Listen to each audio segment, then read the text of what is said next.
کہ نبی کریم علیہ الصلوۃ والسلام کو جب بھی کوئی مہم درپیش ہوتی، جیسے آپ کہتے ہیں کہ بڑی یار مشکل آ گئی، جب دشمنان اسلام کی طرف سے اور حضور کے دشمنوں کی طرف سے اور منافقین کی طرف سے حضور کو کوئی تکلیف دی جاتی، دکھ دیا جاتا، جنگ مسلط کی جاتی، حالات خراب کیے جاتے، تو حدیث شریف میں یہ موجود ہے کہ ان دنوں میں، جن دنوں میں کوئی مہم درپیش ہوتی تھی، 3 باتیں ایسی ہیں جو نبی کریم علیہ السلام کثرت سے ان باتوں کو کرتے تھے۔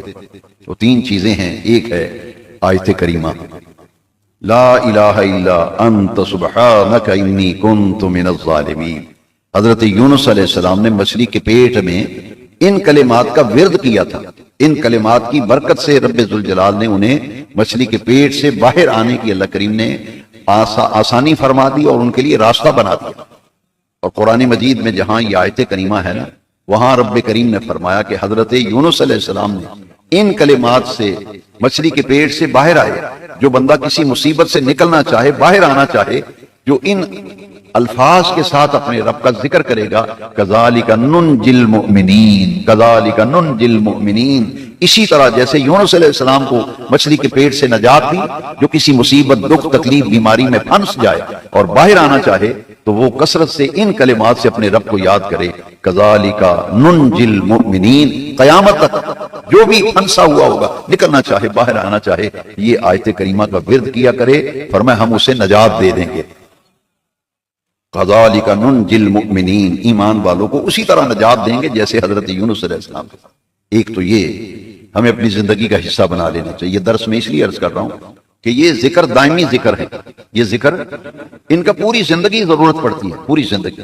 کوئی بندہ یہ کہے کہ میں پھنس گیا ہوں، کوئی راستہ نہیں نکلنے کا، راستہ رب کریم نے قرآن میں بتایا، اس وقت اپنے رب کی لو لگا کر پڑھا کرو، لا الہ الا انت سبحانک انی کنت من الظالمین۔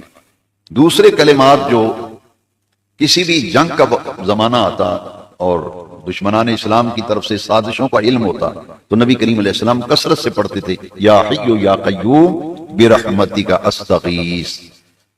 نستغیث اور استغیث، چونکہ علم نہیں ہوتا عربی کا تو لوگ کہتے ہیں جی کئی بندے نستغیث پڑھ دیں، کئی بندے استغیث پڑھ دیں۔ اس کو سمجھ لیں، اگر صرف اپنے لیے دعا مانگنی ہو تو استغیث، یہ واحد ہے، اور نستغیث جمع ہے، اپنے لیے، اپنی بیوی کے لیے، اپنی اولاد کے لیے، اپنے بہن بھائیوں کے لیے، حضور کی ساری امت کی اگر نیت کی جائے تو پھر کیا پڑھیں گے؟ نستغیث۔ اور صرف اپنا ذاتی کوئی پرسنل معاملہ ہے اس کے لیے پڑھنا چاہتے ہیں تو پھر پڑھیں گے استغیث۔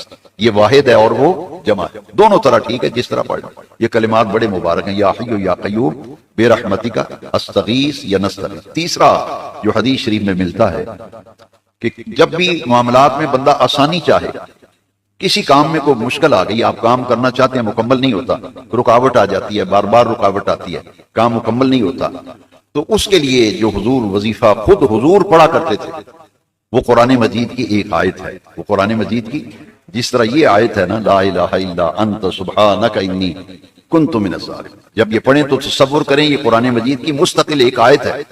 اسی طرح یہ آیت حضور پڑھتے تھے، حسبنا اللہ ونعم الوکیل، حسبنا اللہ۔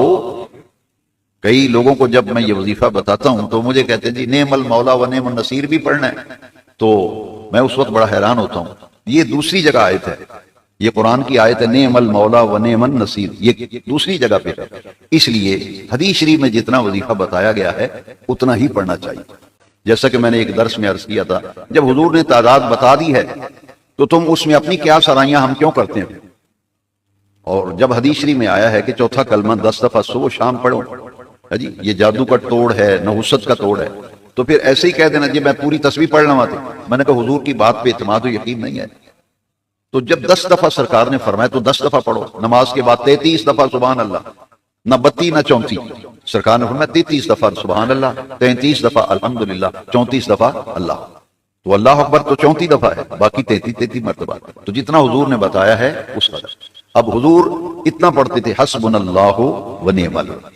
یہ قرآن شریف کی آیت ہے، کسی بھی کام میں رکاوٹ ہو جائے، کوئی پریشانی آ جائے تو اس وقت یہ ورد، یہ 3 وظیفے ایسے ہیں کہ یہ پابندی سے کیا کریں، تعداد اپنی سہولت کے لیے مقرر کریں، جتنا آسانی سے پڑھ سکتے ہیں، اور اپنے آپ کو تکلیف میں ڈالنا، اذیت میں ڈالنا اسلام اس کی اجازت نہیں دیتا، آسانی اللہ کریم نے چاہی ہے۔ روزے کے بارے میں بھی قرآن میں فرمایا، یرید اللہ بکم اليسر ولا یرید بکم العسر، روزے تمہیں تنگی دینے کے لیے نہیں آئے، تمہارے لیے آسانی ہے۔ بیمار ہو تو نہ رکھو، شیخ فانی ہو تو فدیہ دے دو، مسافر ہو تو نہ رکھو، کیونکہ فرمایا اللہ تمہارے لیے آسانی چاہتا۔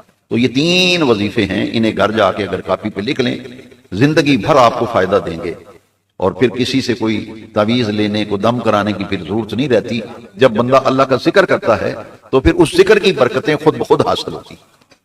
تو اللہ کریم سے توفیق مانگتے ہیں تو ان وظائف کو بھی اپنے ورد میں رکھا کریں۔ اللہ تعالیٰ مجھے اور آپ کو عمل کی توفیق دے۔